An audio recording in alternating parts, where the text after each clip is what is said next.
Assalamualaikum dear students, welcome to my channel Feefinity Physics for All. Physics for All means कि इस channel पे आपको हर level की physics complete मिलेगी, यानी फर्स्ट ईयर की कंप्लीट फिजिक्स, सेकेंड ईयर की कंप्लीट फिजिक्स, ओ लेवल, ए level और ओ लेवल, ए लेवल के पास पेपर्स तमाम आपको इस चैनल पर मिलेंगे। लेकिन with the passage of time of course मुझे थोड़ा सा टाइम चाहिए इन तमाम की वीडियोस को रिकॉर्ड करने में। तो फीफिनिटी फिजिक्स फॉर ऑल का जो पहला स्टेप है that is first year complete physics, जिसमें आज हम चैप्टर 1 मेजरमेंट्स का लेक्चर 1 स्टार्ट लेंगे। आज के इस लेक्चर में हम दो टॉपिक्स पढ़ रहे होंगे, introduction to physics and physical quantities. Learning outcomes में थोड़ा सा हम पहले साइंस की हिस्ट्री शेयर करेंगे, फ्रंटियर्स ऑफ साइंस आएंगे, फिजिक्स की डेफिनेशन, फिर फिजिक्स के दो main parts classical physics and modern physics को डिस्कस करेंगे। फिर हम interdisciplinary areas of physics which is very important short question, then role of physics in science and information technology, and then physical quantities, types of physical quantities and measurement of a base quantity। ये तमाम learning outcomes actually important short questions हैं। Let's start the lecture। History में first of all we define science as natural philosophy. Natural philosophy mean कि इंसान ने जितनी भी आज साइंस डेवलप की है वो नेचर को स्टडी करके की है, नेचर को ऑब्जर्व किया है, नेचर को स्टडी किया है, नेचर पे सोच विचार किया है, और एज अ रिजल्ट जो rules laws and principle develop हुए हैं इसे हम क्या कहते हैं डियर स्टूडेंट? साइंस। यानी साइंस के अंदर कोई चीज ऐसी नहीं पढ़ी जाती कि किसी बंदे ने रात को ख्वाब में देखा और वो सुबह उठ के उसने एक लॉ लिख दिया, ऐसी कोई बात नहीं है। साइंस के अंदर ऑब्जर्वेशन एंड एक्सपेरिमेंटेशन के जरिए हम बिलीव करते हैं।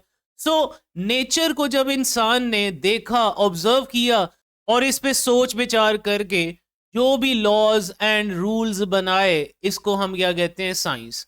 And then with the passage of time जब साइंस का इल्म बहुत वसी होना शुरू हो गया तो इसको हमने दो पार्ट्स में डियर स्टूडेंट्स डिवाइड कर दिया। One part is known as physical sciences and other is biological science। Physical science means the science which deals with non-living things, and the science which deals with living things is called biological science।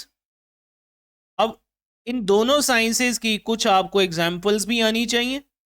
Physical science चूंकि non living things को deal करती है तो इसके अंदर physics आएगी, chemistry आएगी, geology आएगी, एस्ट्रोनॉमी आएगी, एटसेट्रा।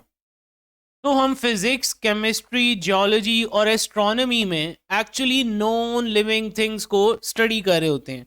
लेकिन in biological sciences we deal with living things. So living things की स्टडी में आपके पास जूलॉजी आ जाएगी, बॉटनी आ जाएगी, माइक्रोबायोलॉजी आ जाएगी, जेनेटिक्स आ जाएगा।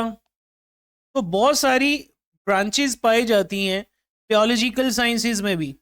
So first of all, science is known as natural philosophy, and this natural philosophy or science is divided into two main parts: physical science, which deals with non-living things like physics, chemistry, geology, astronomy, etc., and biological sciences deal with living things like zoology, botany, and genetics, microbiology, etc. Next इस chapter का पहला article start करेंगे which is introduction to physics. इसमें जो पहली सब heading बनेगी this is frontiers of fundamental science.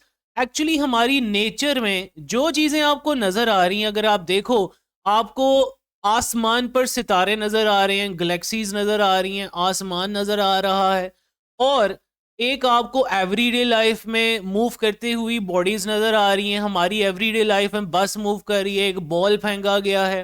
फिर एक दुनिया वो भी है जो इतनी छोटी है जो हमें नजर नहीं आती, जैसे electrons, protons, neutrons, micro organisms. So अगर हम इस पूरी नेचर की स्टडी को, नेचुरल फिलॉसफी को ऑब्जेक्ट्स के साइज के एतबार से कैटेगराइज कर ले तो इसे हम फ्रंटियर्स ऑफ फंडामेंटल साइंस कहते हैं बच्चों। तो पहला फ्रंटियर है world of extremely large objects. Means इसके अंदर स्टार्स आ जाएंगे, गैलेक्सीज आ जाएंगी, यूनिवर्स इटसेल्फ इसी का पार्ट होगी। Second is world of extremely small objects, ऐसे ऑब्जेक्ट्स जिनको आप देख नहीं सकते, just like electron, proton, neutrons, micro organisms and so on. Third is world of middle size objects और कॉम्प्लेक्स मैटर।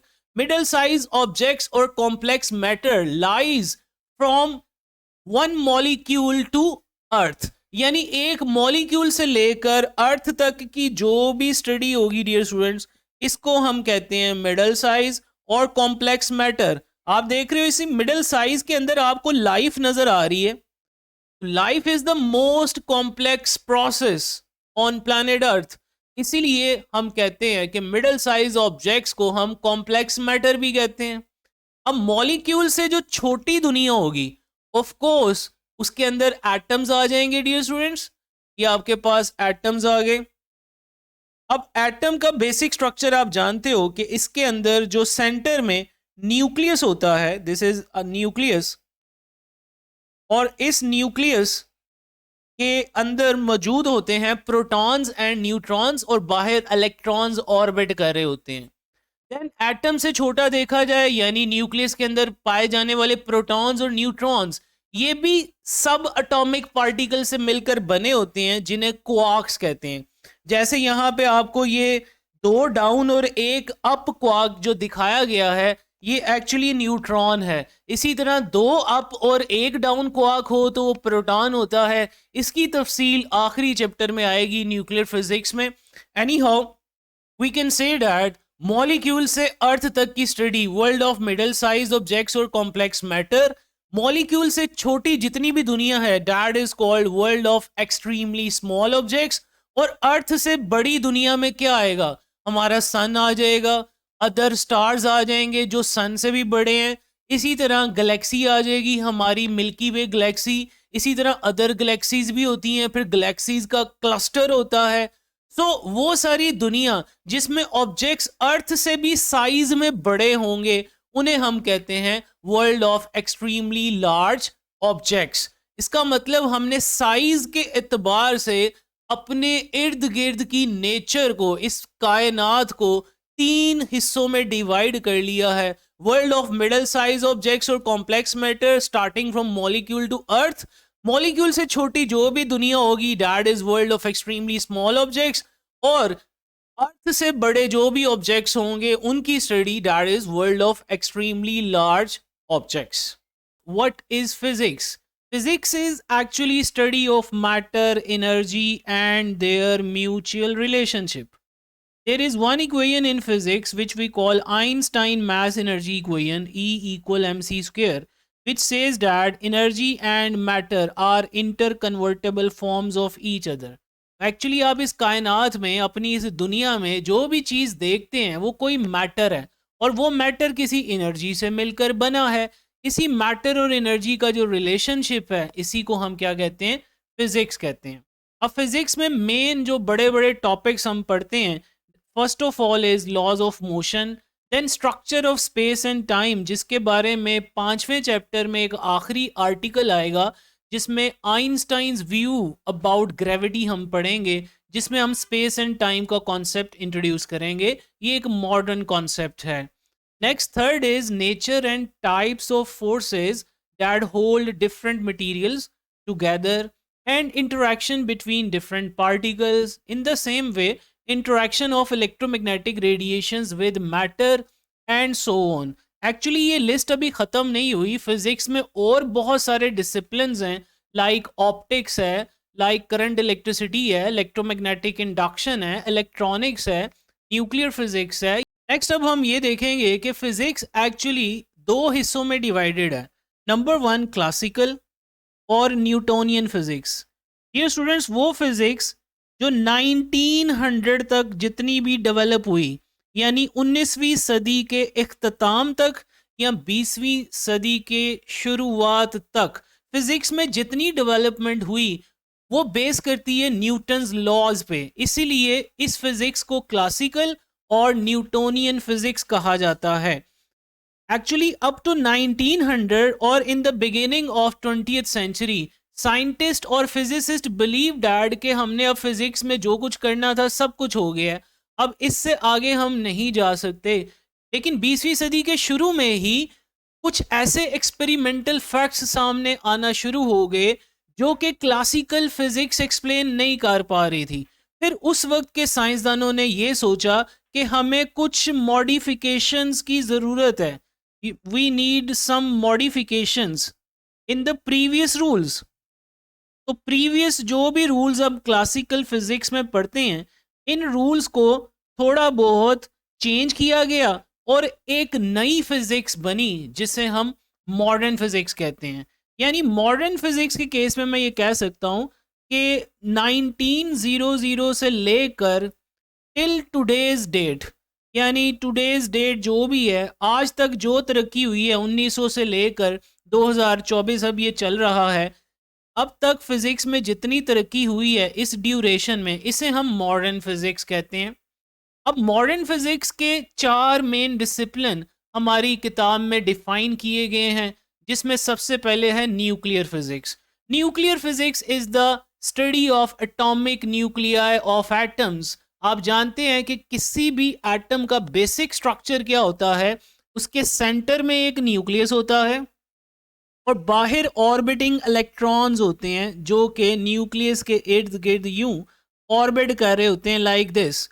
सो किसी भी एटम के सेंटर में पाया जाने वाला most concentrated part of atom, जिसमें 99.9% मास ऑफ एटम होता है, इस न्यूक्लियस की स्टडी को हम न्यूक्लियर फिजिक्स कहते हैं। Second is now particle physics. Particle physics deals with the ultimate particles of which the matter is composed. Of course, कोई भी मैटर हो वो पार्टिकल्स या एटम्स से मिलकर बनता है, तो उन एटम्स और उन पार्टिकल्स की स्टडी जिनसे मिलकर कोई भी मैटर बनता है, इसे हम पार्टिकल फिजिक्स कहते हैं। Next is relativistic mechanics. Actually जब तक आपके ऑब्जेक्ट्स की स्पीड ऑफ लाइट की निस्बत बहुत कम होती है, तब तक न्यूटन्स लॉज वैलिड होते हैं। न्यूटन्स लॉज वैलिड रहते हैं जब तक आप ऐसे ऑब्जेक्ट्स की मोशन को स्टडी कर रहे हैं जिनकी स्पीड ऑफ लाइट के मुकाबले में ना होने के बराबर है, वहाँ पर न्यूटन्स लॉज आर वैलिड। लेकिन जब आप ऐसे ऑब्जेक्ट्स की मोशन को स्टडी करते हैं which are moving with very high relativistic velocities approaching that of light, ऐसे ऑब्जेक्ट्स की जो मोशन की स्टडी है, इसे हम रिलेटिविस्टिक मैकेनिक्स कहते हैं, which is introduced by Albert Einstein. इसकी डिटेल हम 19 चैप्टर में सेकेंड ईयर फिजिक्स में जाके जब हम मॉडर्न फिजिक्स पढ़ेंगे वहाँ डिटेल आएगी। Next is solid state physics, the study of properties and structure of solid state of matter is called solid state physics. यानी सॉलिड स्टेट फिजिक्स डील करती है with the structure and properties of solid और solid state of matter. Next अब हम move कर रहे हैं जी scope of physics की तरफ। एक्चुअली फिजिक्स के स्कोप में मैंने 2 हेडिंग्स बनाई हैं। Number 1 is interdisciplinary areas of physics. Actually physics physical science में मोस्ट फंडामेंटल साइंस है, इसलिए इसके बनाए गए कवानीन, लॉज, रूल्स वो साइंस के अदर डिसिप्लिन्स में भी इस्तेमाल होते हैं।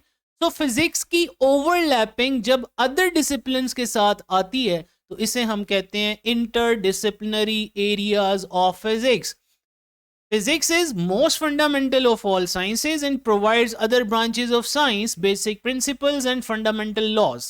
This overlapping of physics and other fields gave birth to new branches known as interdisciplinary areas of physics, जिसमें ये लिस्ट आपके सामने है। नंबर 1 एस्ट्रोफिजिक्स, मतलब role of physics in astronomy.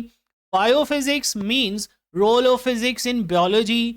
Chemical physics means role of physics in chemical engineering or in chemicals. Then engineering physics mean role of physics or use of physics in engineering. Geophysics, role of physics in geology. Similarly, medical physics, role of physics in medical science. Then physical oceanography मतलब role of physics in the study of ocean is called physical oceanography. In the same way physics of music, actually जो music है वो भी physics ही explain करता है. आप matric में sound के नाम से एक चैप्टर पढ़ के आते होंगे. तो क्या अल्लाह ताला ने हर इंसान को एक गला नहीं दिया हुआ जिसमें हमारी वोकल कॉर्ड काम करती है और हम बोल पाते हैं? इसका मतलब हर इंसान एक म्यूजिकल डिवाइस लेकर पैदा होता है जिसको हम उसका वोकल कॉर्ड कहते हैं. एनीहो, अब हम next second part of scope of physics पे आएंगे. ये तो हमने देख लिया फिजिक्स चूंकि मोस्ट फंडामेंटल है तो ये बाकी तमाम साइंसेज में इस्तेमाल होती है. ये इसका एक स्कोप आ गया. Number 2 dear student, science, engineering and information technology में भी फिजिक्स का बहुत बड़ा रोल है, एक मेजर रोल है. क्योंकि आप जानते हो कि जो फिजिक्स है वो एक इम्पॉर्टेंट रोल प्ले करती है टेक्नोलॉजी और इंजीनियरिंग में. और एक्चुअली आजकल जो आप अपने इर्द गिर्द की दुनिया देख रहे हो, जो मोबाइल टेक्नोलॉजी जिस पीक पे पहुंच गई है, इंफॉर्मेशन मीडिया और फास्ट मीन्स ऑफ कम्युनिकेशन की वजह से आज इंसान कहीं पर भी अर्थ पे मौजूद है तो वो राउंड द ग्लोब किसी भी जगह पर मौजूद किसी बंदे से बात कर सकता है.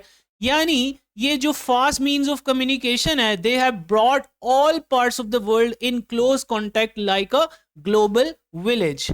नेक्स्ट, अब एक और बात हम करेंगे. जो आप कंप्यूटर नेटवर्क्स की बात कर रहे हैं, जरा थोड़ी देर के लिए सोचिए कि अगर कंप्यूटर टेक्नोलॉजी इतनी एडवांस ना हुई होती तो आज जो आप दुनिया देख रहे हो वो इस तरह ना होती. इट मीन्स इस दुनिया में रीफॉर्म्स लाने में सबसे ज्यादा किरदार कंप्यूटर का है. और computer networks are actually products of silicon chips developed from the basic ideas of physics.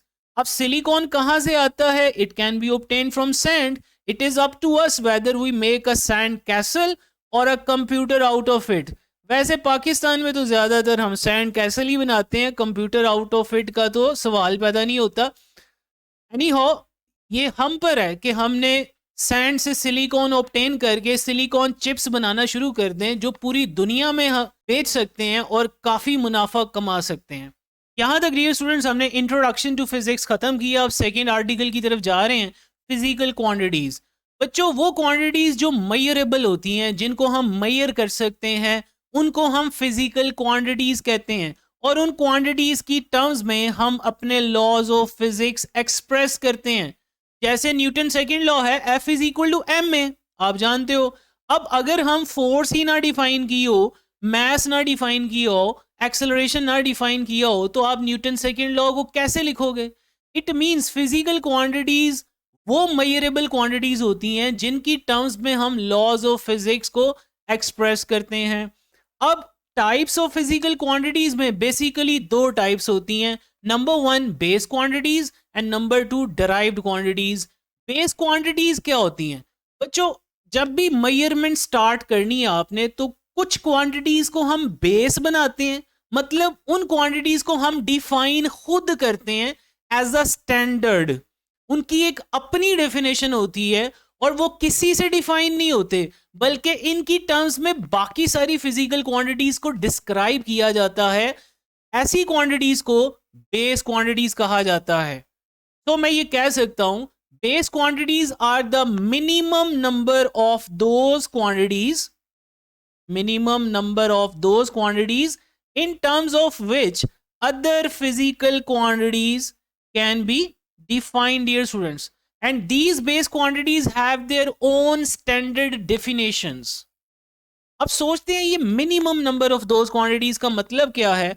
आप जानते हो कि बिफोर SI यानी सिस्टम इंटरनेशनल बनने से पहले, सिस्टम इंटरनेशनल बना था 1960 में. 1960 से पहले भी तो लोग मेजरमेंट नहीं करते थे. तो अगर मैं आपसे यहां पूछूं कि नंबर ऑफ बेस क्वांटिटीज क्या होंगी, तो रुक के सोच के जरा बताइए. 5 सेकंड का पॉज लीजिए और मुझे बताइए. ऑफ कोर्स सबके ज़हन में आ रहा होगा 7. 7 गलत है डियर स्टूडेंट्स, क्योंकि आप मैट्रिक में 7 बेस क्वांटिटीज जो पढ़ के आते हैं वो सिस्टम इंटरनेशनल में होती हैं. मैंने पूछा बिफोर SI, तो बिफोर एसआई तो सिर्फ 3 क्वांटिटीज होती थी, ये आपने याद रखनी है, लेंथ, मास एंड टाइम। ये 3 क्वांटिटीज हमेशा से बेस क्वांटिटीज रही हैं, लेकिन जब सिस्टम इंटरनेशनल बना तो उसके अंदर हमने, इन सिस्टम इंटरनेशनल हमने 4 क्वांटिटीज और ऐड की। यानी 1960 में साइंसदान इकट्ठे हुए एक जगह पे और उन्होंने सेट ऑफ डेफिनेशंस पे एग्री किया और उन्होंने 3 की बजाय 7 क्वांटिटीज को बेस बनाया। इसलिए अगर मैं आपसे पूछूं सिस्टम इंटरनेशनल में बेस क्वांटिटीज कितनी होती हैं, वो 7 होती हैं, 7 base quantities. But before System International, the base quantities were only 3: length, mass and time. बाकी 4 क्वांटिटीज कौन सी हैं? अगले लेक्चर में जब हम सिस्टम इंटरनेशनल डिस्कस कर रहे होंगे वहां इसकी डिटेल आएगी बच्चों। नेक्स्ट आते हैं अब डिराइव्ड क्वांटिटीज। जब आपने कुछ बेस क्वांटिटीज डिफाइन कर ली तो अब इनकी मदद से आपने बाकी क्वांटिटीज को डिफाइन करना है। इसका मतलब ये ऐसी क्वांटिटीज हैं जिनकी कोई डेफिनेशन नहीं होती बच्चों, बल्कि इनकी डेफिनेशन दूसरी क्वांटिटीज की बेस पर डिफाइन की जाती हैं। ऐसी क्वांटिटीज को हम डिराइव्ड क्वांटिटीज कहते हैं। So derived quantities are those whose definitions are based on other physical quantities. अगर मैं इनकी तादाद आपसे पूछूं, नंबर ऑफ डिराइव्ड क्वांटिटीज कितनी होंगी, तो इसकी कोई तादाद नहीं है डियर स्टूडेंट्स, क्योंकि आप जानते हो कि हर दिन कोई ना कोई साइंसदान कोई नई फिजिकल क्वांटिटी डिफाइन कर रहा होता है। मॉडर्न फिजिक्स में नए से नए डिसिप्लिन्स बन रहे हैं। सो हर नए आने वाले दिन में या हर नए आने वाले साल में फिजिक्स में न्यू क्वांटिटीज डिफाइन हो रही होती हैं। सो इनकी कोई लिमिट नहीं है। So number of derived quantities को फिर मैं क्या कहूँगा, इनफाइनाइट कहूँगा, चाहे वो सिस्टम इंटरनेशनल में हो या सिस्टम इंटरनेशनल से पहले बात की जा रही हो। नेक्स्ट हम बात करेंगे measurement of a base quantity dear students, that involves 2 steps. पहला स्टेप होता है चॉइस ऑफ स्टैंडर्ड। आपने किसी भी बेस क्वांटिटी को मेजर करना है तो सबसे पहले आपको कोई स्टैंडर्ड चूज करना है कि आप किस स्टैंडर्ड के हिसाब से अपनी मेजरमेंट लेना चाह रहे हो। फिर सेकेंड स्टेप क्या होगा कि जो स्टैंडर्ड आपने चूज कर लिया, अब फिजिकल क्वांटिटी जिसको आप मेजर कर रहे हो उसको स्टैंडर्ड के साथ कंपेयर करेंगे, यानी comparing the standard, sorry comparing the physical quantity, P Q लिख देते हैं, विद द स्टैंडर्ड। अब कंपेयर करने से हमें क्या मिलेगा, हमें डियर स्टूडेंट्स एक तो मिलेगी न्यूमेरिकल वैल्यू, न्यूमेरिकल वैल्यू मिलेगी और साथ इसका एक प्रॉपर यूनिट भी मिलेगा। अब किसी भी क्वांटिटी में एक न्यूमेरिकल वैल्यू और साथ उसका एक प्रॉपर यूनिट हो, इसी को डियर स्टूडेंट्स हम मैग्नीट्यूड ऑफ दैट क्वांटिटी कहते हैं। मैग्नीट्यूड और मेजर ऑफ द क्वांटिटी का नाम देते हैं। आइए इसी बात को जरा एग्जाम्पल के जरिए समझते हैं। सपोज कीजिए मेरे पास कोई ब्लॉक है, इसका मास मुझे मेजर करना है। अब सपोज कीजिए मैंने जो स्टैंडर्ड चूज किया वो 1 kg स्टैंडर्ड है। दिस इज सपोज कर लीजिए 1 kg स्टैंडर्ड है। अब जिस बॉक्स का आप मास कैलकुलेट करना चाह रहे हो इसको कंपेयर करेंगे 1 kg स्टैंडर्ड के साथ। तो ज़रा आपको समझाने के लिए अगर मैं इस बड़े बॉक्स को डिवाइड करके ये 4 छोटे बॉक्स बना दूं, यानी हर छोटा बॉक्स 1 kg होगा, 1 kg, 1 kg, 1 kg। तो बताइए इस बड़े बॉक्स को जब मैं छोटे बॉक्स के साथ कंपेयर करूंगा 1 kg स्टैंडर्ड के साथ, तो मुझे क्या पता चला कि ये जो अननोन मास था ये कितना आएगा, 4 kg। तो आप देखें आपको 4 न्यूमेरिकल वैल्यू भी पता चली और kg मतलब आपको एक प्रॉपर यूनिट भी पता चला, और यही हमारी रिक्वायर्ड फिजिकल क्वांटिटी की मेजरमेंट कहलाएगी या मैग्नीट्यूड कहलाएगी। एक और बात यहाँ पे याद रखिएगा, किसी भी फिजिकल क्वांटिटी को हम NU लिख सकते हैं डियर स्टूडेंट्स। यहाँ पे N जो है ये न्यूमेरिकल वैल्यू है, न्यूमेरिकल वैल्यू, और U इसका डियर स्टूडेंट्स यूनिट है, कोई प्रॉपर यूनिट। और ये भी याद रखना है N का यू के साथ डियर स्टूडेंट्स इनवर्स रिलेशन होता है। जैसे मैं अगर अपनी हाइट मेजर करूं इंचेस के अंदर तो वो ज़्यादा आएगी, मीटर के अंदर कम आएगी। इन द सेम वे अगर मैं कहूँ जी एक बॉडी है उसमें मैस 1 kg है, 1 kg मैस है, वही 1 kg मैस को ग्राम में लिखोगे तो ये 1000 ग्राम बनेगा डियर स्टूडेंट्स। यानी आपने जब यूनिट छोटा इस्तेमाल किया तो देखो वैल्यू, न्यूमेरिकल वैल्यू बड़ी हो गई है 1000, और जब आपने बड़ा यूनिट इस्तेमाल किया तो वैल्यू, न्यूमेरिकल वैल्यू छोटी हो गई है। ये बात आपको एमसीक्यू में भी पूछी जा सकती है। नेक्स्ट अब हम आगे मूव करते हैं, and that is ideal standard. अभी पीछे हमने बात की कि किसी भी बेस क्वांटिटी को मेजर करने के 2 स्टेप्स होते हैं। यानी सबसे पहले आप एक स्टैंडर्ड चूज करते हैं और फिर अपनी गिवन फिजिकल क्वांटिटी को उस स्टैंडर्ड के साथ कंपेयर करते हैं, और कंपेयर करने के बाद हमें उस क्वांटिटी का मैग्नीट्यूड पता चल जाता है। अब हम बात करेंगे आइडियल स्टैंडर्ड क्या होता है। ऐसा स्टैंडर्ड जिसमें ये 2 प्रॉपर्टीज डियर स्टूडेंट्स पाई जाती हों। नंबर 1 इनवेरिएबल, कि ये स्टैंडर्ड वक्त के साथ चेंज नहीं होना चाहिए, इनवेरिएबल होना चाहिए। और number 2 is accessible. Accessible, accessible का मतलब होता है अप्रोचेबल, इजीली अप्रोचेबल और इजीली अंडरस्टैंडेबल। अब इसका क्या मतलब है, आइए इस बात को समझते हैं। एक्सेसिबल होने का मतलब है कि स्टैंडर्ड कोई ऐसा होना चाहिए जो सारी दुनिया के लिए इजी टू यूज हो, इजी टू अंडरस्टैंड हो, इजी टू अप्रोच हो। दैट्स वाई ऐसे स्टैंडर्ड को हम एक्सेसिबल स्टैंडर्ड कहेंगे। कल को कोई साइंसदान नया स्टैंडर्ड बना के उसे जेब में डाल लेता है और दुनिया को पता ही नहीं है, ऐसे स्टैंडर्ड का कोई फायदा नहीं है। और थर्ड भी वैसे इसकी प्रॉपर्टी होती है प्रिसाइज, यानी स्टैंडर्ड ज़्यादा से ज़्यादा प्रिसाइज होना चाहिए। किताब में हमारी 2 ही लिखी हुई हैं तो हम इन दोनों को एक्सप्लेन करेंगे। किताब में अगली बात वो ये लिखता है, ये जो दोनों प्रॉपर्टीज़ है ना एक आइडियल स्टैंडर्ड की, ये दोनों इनकम्पैटिबल होती हैं, इनकम्पैटिबल। इसीलिए प्रैक्टिकली समटाइम्स हमें कॉम्प्रोमाइज़ करना पड़ता है इन दोनों फैक्टर्स के साथ। आइए इस बात को समझते हैं। सपोज कीजिए मैं लेंथ मेजर करने के लिए कोई स्टैंडर्ड ले रहा हूँ, तो 1 मीटर आप जानते हो एक स्टैंडर्ड है लेंथ मेजर करने के लिए।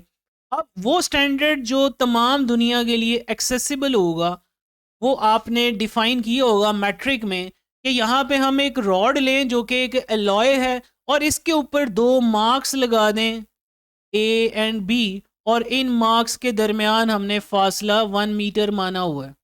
तो आप देखें ये स्टैंडर्ड सबसे ज़्यादा एक्सेसिबल है in the form of metre rod. पूरी दुनिया इस स्टैंडर्ड को इस्तेमाल कर रही है, लेकिन इसमें वेरिएशन आने की पॉसिबिलिटी बहुत ज़्यादा है, ये प्रिसाइज ज़्यादा नहीं है। आगे चलते हुए जब हम चैप्टर 9 एंड 10 पढ़ेंगे ऑप्टिक्स के चैप्टर्स, वहाँ हम माइकलसन इंटरफेरोमीटर के टॉपिक में पढ़ेंगे कि हम 1 मीटर को डिफाइन कर सकते हैं in terms of wavelength of light.